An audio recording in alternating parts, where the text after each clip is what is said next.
Chers amis, bonjour et bienvenue sur les ondes de Salaz FM pour votre émission tous les dimanches, 3 fois Saint. Et aujourd'hui c'est dimanche, aujourd'hui c'est le 2 février et nous avons la possibilité de fêter dans nos églises la présentation du Seigneur au temple. Et bien pourquoi me dit ça? Parce que l'exceptionnel, parce qu'il n'est pas tout le temps le 2 février, il tombe un dimanche. Le 2 février correspond à 40 jours, gazette calendrier, 40 jours après Noël. 40 jours après Noël, tu comptes 1, 2, 3, 4, 5, 6 et forcément il tombe le 2 février. Et comme Noël est fixe, forcément 40 jours après, il est fixe. Qu'importe le nombre de jours dans le mois de février parce qu'il tombe le 2. Donc tous les 2 février, nous fêtons la présentation du Seigneur et c'est pas un jour férié quoi. Et aujourd'hui, exceptionnellement, dans cette année 2025, il tombe un dimanche. Réjouissons-nous, maman, et réjouissons-nous. Et nous ça réjouit à nous avec la lecture de Saint Luc au chapitre 2, au verset 22 jusqu'à verset 40, où ça nous est dans le temple de Jérusalem. Et ça, nous va voir ça juste après la lecture.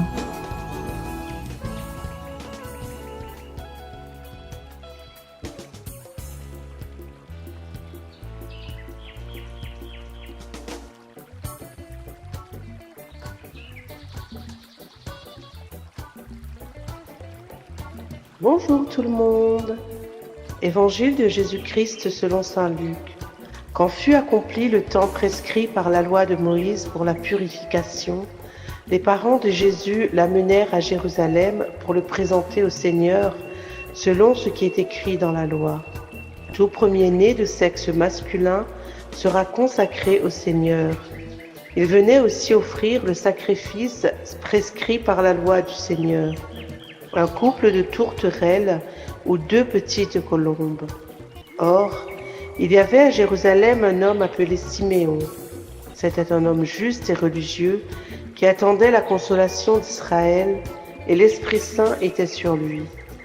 Il avait reçu de l'Esprit Saint l'annonce qu'il ne verrait pas la mort avant d'avoir vu le Christ, le Messie du Seigneur. Sous l'action de l'Esprit, Siméon vint au temple. Au moment où les parents présentaient l'enfant Jésus pour se conformer au rite de la loi qui le concernait, Siméon reçut l'enfant dans ses bras, bénit Dieu en disant « Maintenant, ô Maître souverain, tu peux laisser ton serviteur s'en aller en paix selon ta parole. Car mes yeux ont vu le salut que tu préparais à la face des peuples, lumière qui se révèle aux nations et donne gloire à ton peuple Israël. » Le père et la mère de l'enfant s'étonnaient de ce qui était dit de lui. Siméon les bénit, puis il dit à Marie sa mère, « Voici que cet enfant provoquera la chute et le relèvement de beaucoup en Israël.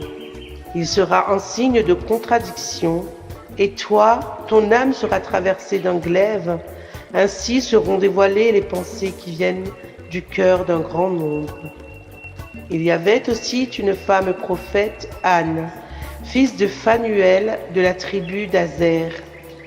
Elle était très avancée en âge. Après 7 ans de mariage, demeurée veuve, elle était arrivée à l'âge de 84 ans. Elle ne s'éloignait pas du temple, servant Dieu jour et nuit dans le jeûne et la prière. Survenant à cette heure même, elle proclamait les louanges de Dieu, parlait de l'enfant et tout ce qui attendait la délivrance de Jérusalem. Lorsqu'ils eurent achevé tout ce que prescrivait la loi du Seigneur, ils retournèrent en Galilée, dans leur ville de Nazareth. L'enfant, lui, grandissait et se fortifiait, rempli de sagesse, et la grâce de Dieu était avec lui. Acclamons la parole de Dieu. Bon dimanche à tous, soyez tous bénis. Nina, toujours un monde dans notre vie, un monde que nous côtoyons, que nous vivons avec ou bien que nous fréquentons, ben, il représente pour nous la lumière de notre vie. Ben, mon petit lampe pétrole, connais ça? Et ça, en fait, le plus souvent, c'est quand on a un enfant que la aide à ou on a une madame que la aide à que ça vivent ensemble. Et puis que quand le madame il part vers d'autres cieux, mais que le mari il est appelé par Dieu, qu'on retrouve cette personne-là, comme si le visage est éteint, comme si le cœur est dans l'espérance quand même, hein, mais on connaît que cette espérance-là, il appartient pas à ce monde.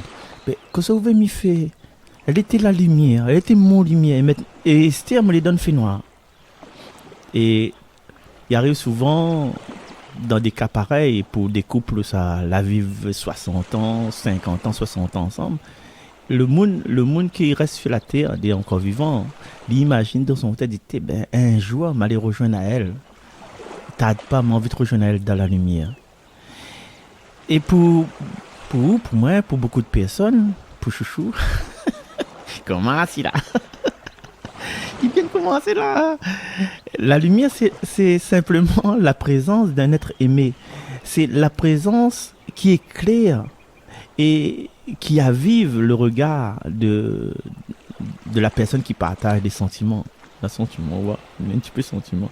Et si nous retournons dans le livre de Tobie, où ça, des fois, on a une lecture, il parle de Sarah, Tobie, Sarah, tout ça là.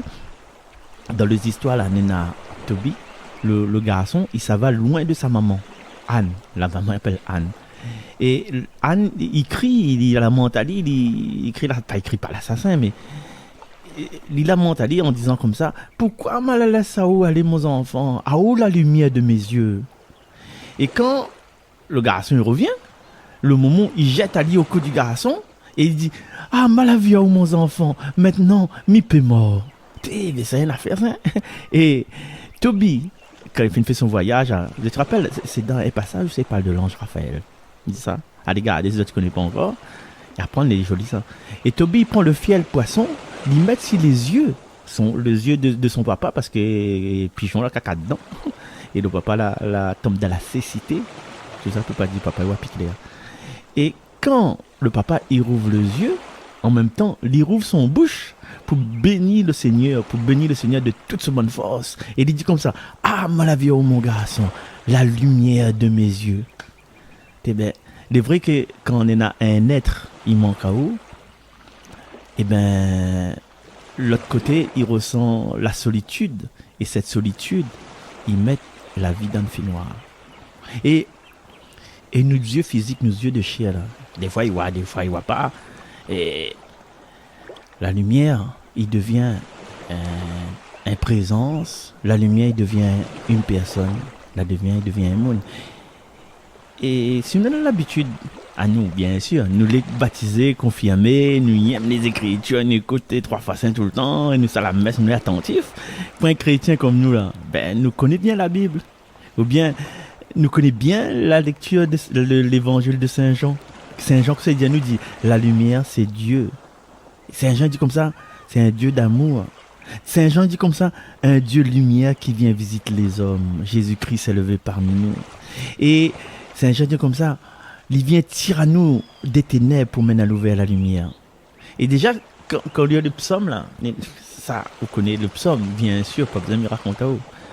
Seigneur, fais lever sur nous la lumière de ta face. Ou bien le psaume encore, ma lumière et mon salut, c'est le Seigneur, alléluia. Parce que nous, réunionnais créoles, l'humanité, comme le peuple de Dieu, nous l'enfonce à nous dans les ténèbres. L'Ukraine, la guerre du Golfe, les personnes déportées, la maladie, sida, Covid, chikungunya, le péché, la mort. Et chaque fois, Dieu, il fait à nous une promesse. Mais pas n'importe quoi, hein. Dieu, il promet à nous qu'il va ni par son serviteur, mais par du peuple de Dieu, hein, redonner la vue, redonner la joie, redonner le goût de vivre. Et cette promesse-là, elle est encore présente aujourd'hui. Semaine passée, tu te rappelles, hein, quand Jésus l'a dit à Isaïe, il a dit comme ça, il a envoyé à moins porte aux aveugles la lumière. Toi, mon serviteur, je te destine à être la lumière des nations, pour que mon salut parvienne jusqu'aux extrémités de la terre. Et aujourd'hui, dans ce temple de Jérusalem, il y a des grands mouns. Il y a le vieux Siméon, et la prophétesse Anne. Et Bana aussi, il attend ce retour de Dieu. Bana est comme veilleur de l'ombre, viens scruter la lumière. Bana est les guetteurs de la lumière de Dieu. Et Zativeille qui ça? Zativeille, il doit venir, sauve son peuple. Es-tu celui qui vient pour libérer nos vies? Les mots que tu nous dis. Zaniames, dimanche passé, Saint-Suzanne. Parce que ma tape à ma 3 messe. Oh là là. Siméon l'écrit, il savait, grâce à l'Esprit de Dieu, qu'il ne mourrait pas avant d'avoir vu ce Messie du Seigneur, cette lumière des nations. Alléluia, lumière des nations. Et tout à coup, tranquille, l'Esprit Saint l'a poussé à aller côté le temple de Jérusalem. Il voit un jeune couple, il a un enfant dans le bras, pour présenter cet enfant à Dieu. Et pour Siméon, c'est le coup de foudre. C'est lui, c'est bien lui. Et Marie, il rappelle à lui. Déjà, Élisabeth l'avait dit à lui. C'est un fruit béni de toi, le fruit de tes entrailles est béni. Marie, tu es la mère de mon sauveur.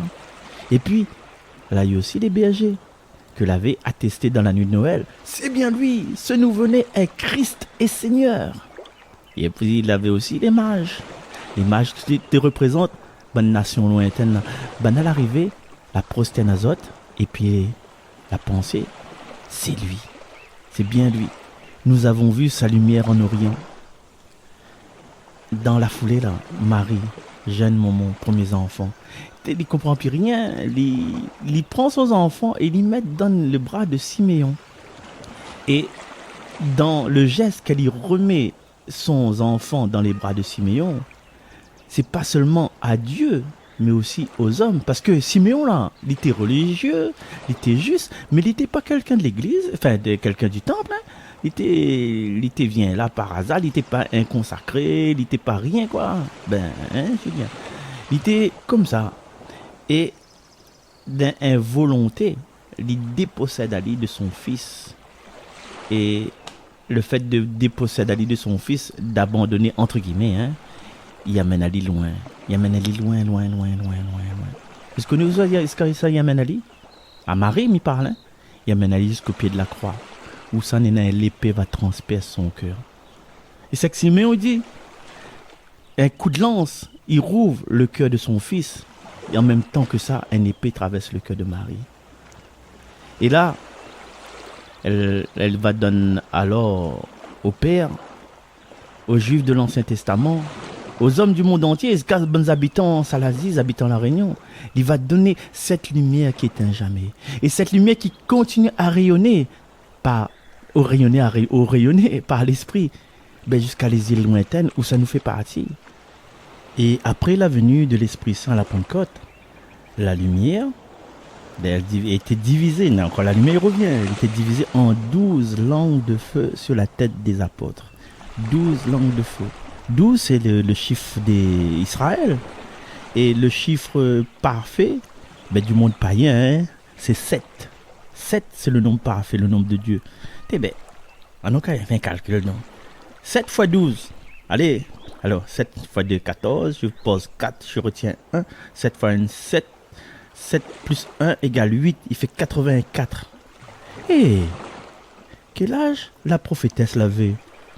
Ah, elle avait 84 ans. Donc, ce message, son louange, c'était pour Israël et pour le monde.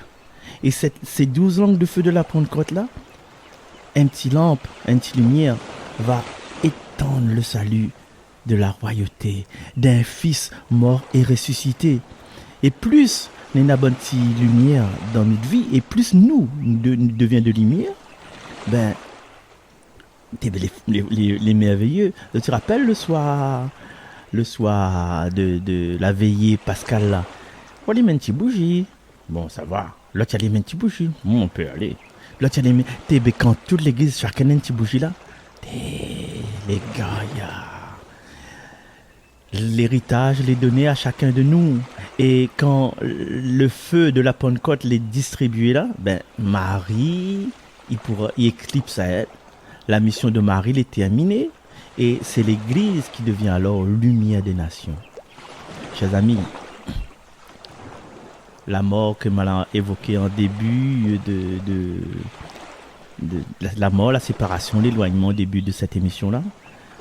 Allons apprendre que la mort, c'est pas une obscurité.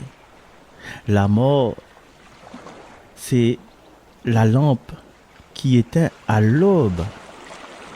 Et juste après comment on dit, l'éteignage, l'éteignage, c'est un jour nouveau, il lève.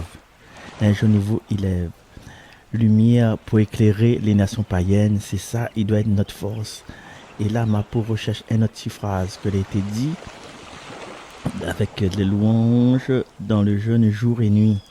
Jour et nuit. Et la Anne Fanuel, tribu d'Azéa. Cette tribu d'Azéa-là, c'était un tribu qui habite dans le nord d'Israël. Et toute cette lumière-là, en fin de compte, il sort du haut. Hein, dans le nord, elle est en haut. Après, il atteint tout l'ensemble des pays et des régions d'Israël. Encore un symbole. Que ça, il faut nous retenir, chers amis. Il faut dire, mais bien chers frères, mais bien chères sœurs, venez avec moi tous encore. C'est à nous, chacun de nous, de devenir des êtres lumineux par rapport à l'espérance que nous peut porter. L'espérance que nous peut porter à travers notre réception des événements de la vie, des signes des temps, des signes de l'esprit. Et à nous, toi aussi, de devenir rayonnants comme des feux d'artifice. Parce que nous mettons à nous au contact de Jésus, Christ ressuscité, de mettre à nous en contact des Écritures. Et puis si on a eu la chance d'aller à l'église, mettre à nous en contact d'autres lumières, de l'Eucharistie, de Jésus qui se donne, qui nous attend la résurrection. Jésus c'est la lumière. Jésus c'est la lumière, nous va écouter ça un petit coup après tout à l'heure. Et si nous recevons ce Jésus en nous, ben, il ne contente pas d'éclair à nous, de l'intérieur. Comment dire, certes, de l'intérieur, mais il peut aussi, à travers nous, à travers notre geste, à travers notre parole, à travers notre calme, il permet à lui aussi d'illuminer les autres parce qu'il est à l'intérieur de nous, à condition bien sûr que nous devions transparents. Comme dit le chant, les mains ouvertes devant toi Seigneur, nous devions comme des vitraux, nous laisse transparaître cette lumière que l'est en nous.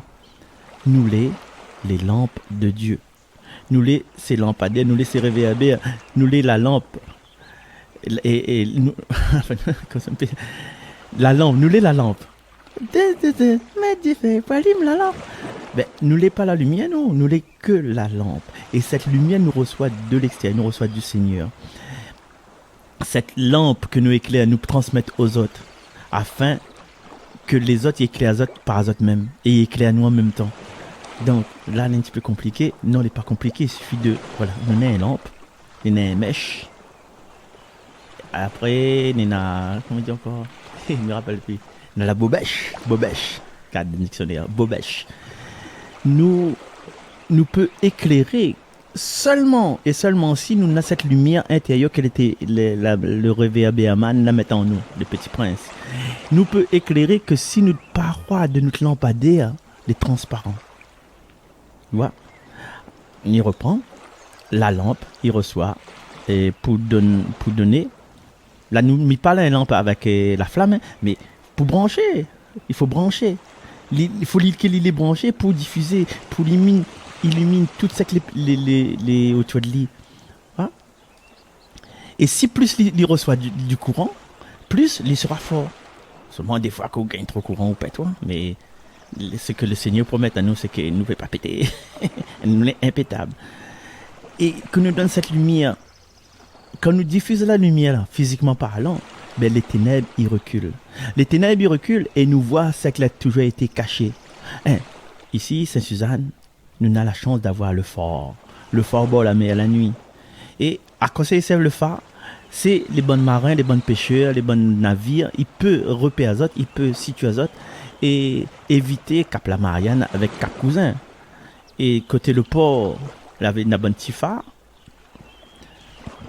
Pas Potiphar, hein, les pas Potiphar avec Pharaon et Joseph, hein.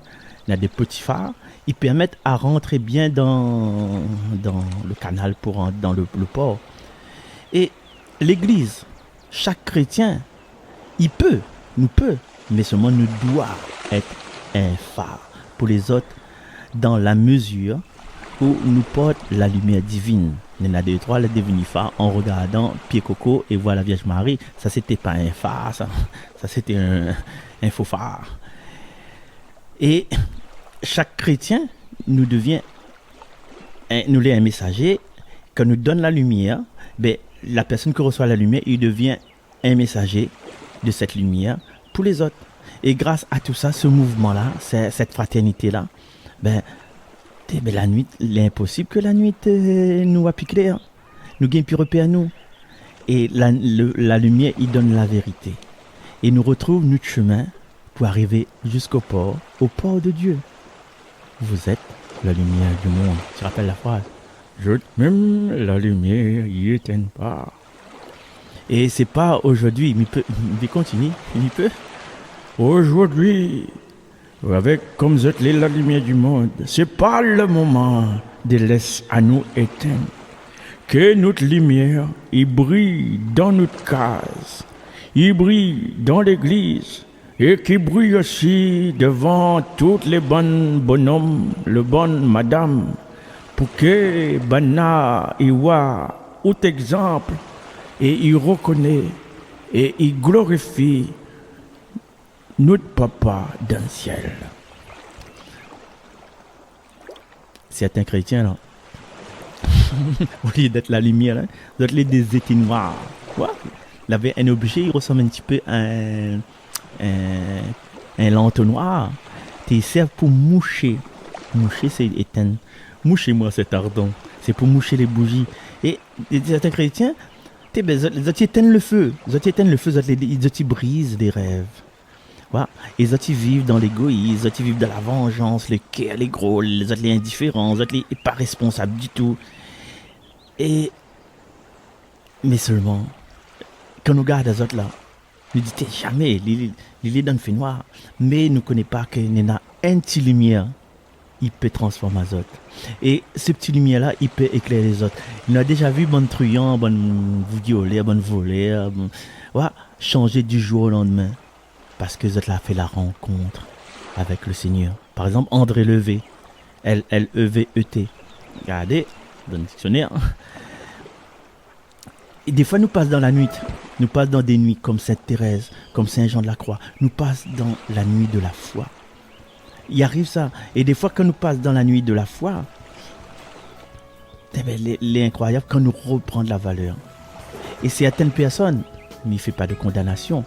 Vous l'a fait croire que vous étiez dans la lumière, vous avez fait des choses, vous invite les gens à être solidaires. Et finalement, c'était faux. C'est pas nous qui jugeons, c'est là où on va juger. Il parle de l'abbé Pierre par exemple. Mais heureusement, à côté de ça, il y a Mère Teresa, il y a Sœur Emmanuel, il y a beaucoup d'autres personnes et beaucoup des inconnus dans notre village, dans notre vie, autour de nous. Il suffit que Banaï apporte un peu d'amitié, de dignité, de chaleur humaine. Parce que le monde, si ça va, le cœur refroidi. Et avec la Marguerite Marie, la rencontre de Jésus l'a dit, le cœur, les tièdes, il va revenir. Et il est revenu avec Sœur Faustine, c'est le même Jésus. Et aujourd'hui, avec toutes ces prières de Jésus miséricordieux, le monde y compte. Voilà, le monde y retrouve un certain chaleur. Il retrouve la vie et nous en face d'un Dieu vivant, d'un Dieu amour, d'un Dieu lumière que les proches de nous. Et pour finir, chers amis, comme Marie avec Siméon, nous avons le pouvoir de remettre dans les bras de chacun le Fils de Dieu. Cette lumière pour éclairer les nations. Et à tous les Siméons qui attendent encore la venue de Dieu, à tous les Siméons que la faim et la soif d'autres choses, et qui attendent encore le Messie, et nous souhaite à nous, à tous les Siméons, qu'il peut chanter à Dieu ce merveilleux cantique que nous, il faut que ce soit encore le soir là, compris maintenant ô Maître souverain, tu peux établir ton serviteur dans la paix, car mes yeux ont vu ton salut. Et ce salut-là, c'est à travers où, madame, mademoiselle, monsieur, Zenjan, qui écoute cette émission-là. Alors, concernant cette émission-là, il est sur YouTube. Alors, lui demande Azote, ça qui veut bien, parce que c'est une petite flamme, ça qui veut bien de partager cette émission-là sur votre réseau, dessus votre Insta, dessus votre Facebook, dessus votre WhatsApp, dessus ce qu'il veut.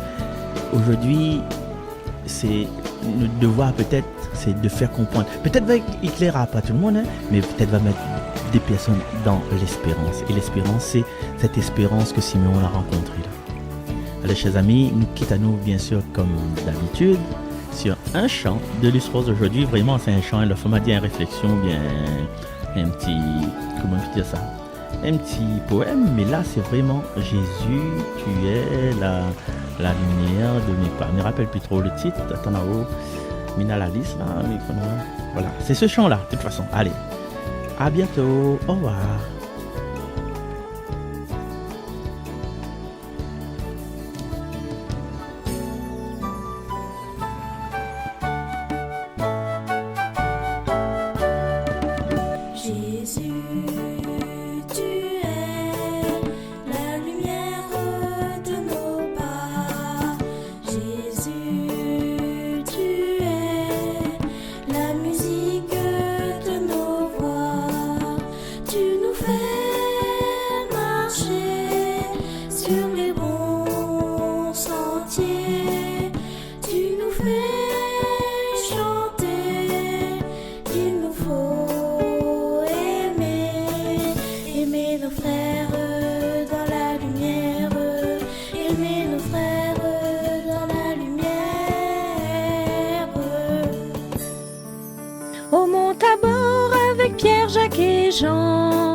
Transfiguré, tout drapé de blanc, nous l'avons vu, ce Jésus de clarté, de Dieu le Père, il est Fils bien-aimé. Jésus, tu es la lumière de nos pas. Jésus, tu es la musique de nos voix. Tu nous fais sur les bons sentiers, tu nous fais chanter qu'il nous faut aimer nos frères dans la lumière, aimer nos frères dans la lumière. Vois la lumière qui s'avance vers toi, Jésus est là, il n'attend plus que toi. En homme fier va proclamer ta foi, il est la force où tu puises ta joie. Jésus, tu es la lumière de nos pas.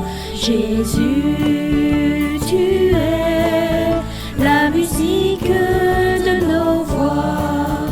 Tu nous fais marcher sur les bons sentiers, tu nous fais chanter qu'il nous faut aimer nos frères dans la lumière, aimer nos frères dans la lumière. Suis la lumière qui te conduit vers lui, puise l'esprit, ensoleille ta vie. Avec son aide, relève les défis, aide tes frères et secours tes amis. Jésus, tu es la lumière de nos pas. Jésus, tu es la musique